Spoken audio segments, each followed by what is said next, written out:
Hello, traders, ladies and gentlemen, and all the beginners and the experienced people who have tuned into my channel. Thank you so much for tuning into the Stock Monger. I'm here at my co-working space. It's a Sunday and it is empty, thankfully. And I thought, what better than to create some content regarding about why I stopped predicting the market. Before, I used to think about drawing support and resistance lines and doing a lot of research and spending about 2 to 3 hours studying data and analytics about where the market is going to go tomorrow. So I stopped doing that for many reasons. One of the main reasons is that the FIIs and the DIIs, the foreign investors and the domestic institutions, the people with the big money, they move the market even before the market starts. So the direction of the market is already understood. Either it's going sideways or up or down or in circles, anything. It's completely up to them. We retailers have no chance in playing according to the setup of the market that is happening even before the market opens. That being said, we always see that there is a bull run and then it stops and consolidates for the second half of the day, and then we say that okay, you know what, there are no sellers in and it's a bullish move, let's buy some options and or futures and look for an up move. Then surprise surprise, the next day it just opens 3 to 400 points down, and you're knocked out of your trade. Especially in futures, you have a big loss which does not decay. Unfortunately, it goes point to point. The options, if you had bought it, your loss is limited, but if you have shorted some options, then your loss is unlimited. So that's one. The second point is you are not in control of the news that comes out. You have no say. Even if you hedge options, if you buy for directional movements on either side and it opens flat, then you're gonna get hit on the theta decay on the options and you're gonna lose money on both sides. So news driven or no news would cause either a stagnant range in the indices, or there could be a huge explosion either side. So if you are buying hedges, that is a good thing. You would have actually minimized your loss. Or if you have shorted or strangled basically, then your losses again are limited. So that's very difficult to actually predict. Number three is if you do get your prediction right, and by the time you exit, due to the fast movements in the opening 5 to 7 minutes, you could actually lose out on actually booking a profit. The fear of missing out is before you get into a trade. The fear of booking a smaller profit happens after you get into the trade. So there are some false hopes that people like to hold on to, that okay, you know what, I bought it at 100, it opened at 150, I'm looking for at least 2x, so let me wait till it goes to 200. Unfortunately, it comes and settles at 110 and then you get upset and then you exit and then it shoots to 200. So that is very much possible in options. So I stopped doing that as well. Support and resistance lines, anybody can draw as per the closing 1 hour of the movement, based on the movements of the last half an hour to 45 minutes on the indices. So again, you would draw resistance and support and you would think, okay, if this goes up, I'm going to make money here. If this goes down, I'm going to make money here. And then you try to get into the last 5 minutes and then next day it just goes in the opposite direction. So it's really easy to draw support and resistance lines. You don't need to be a high-end mathematician for that.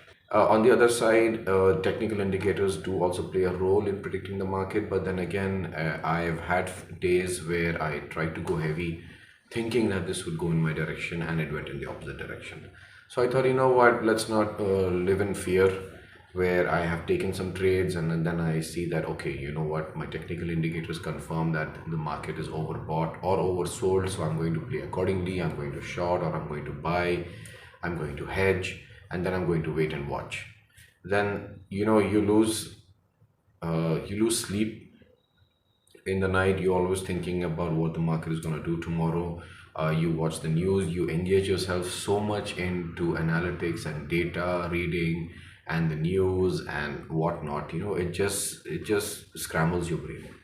So I don't want to do that after 3:30. I generally just spend about 5 to 10 minutes more just analyzing some stocks and my trades and what went right and wrong throughout the day, and then I just call it off.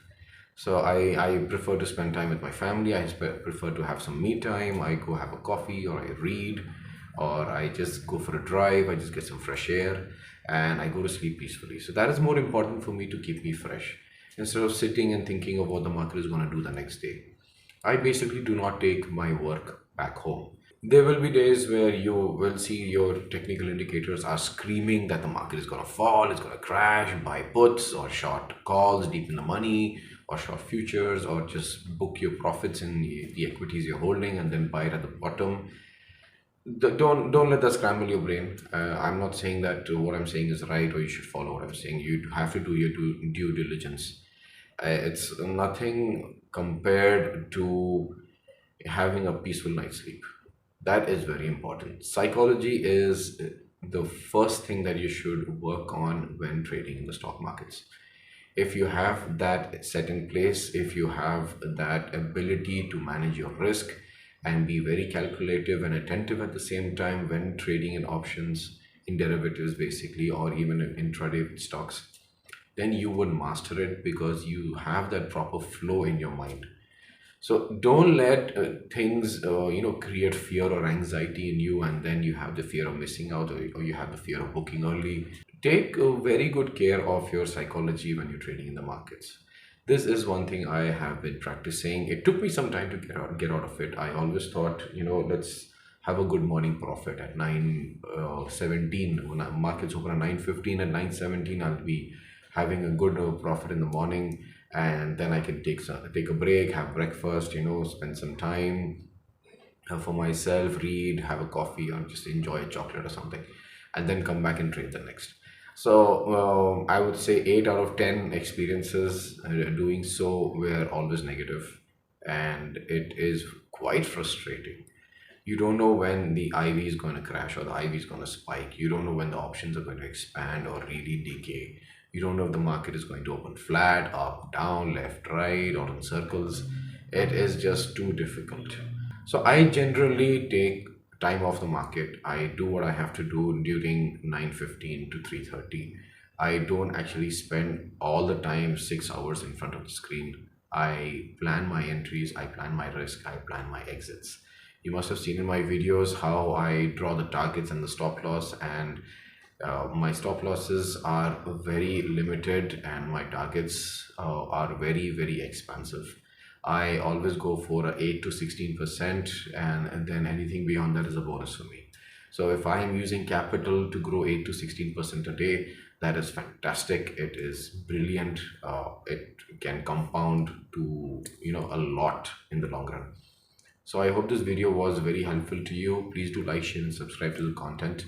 And anything you'd like me to share more about trading in the stock markets and derivatives and equities, please do leave a comment below and I'll get back to you. Thank you so much.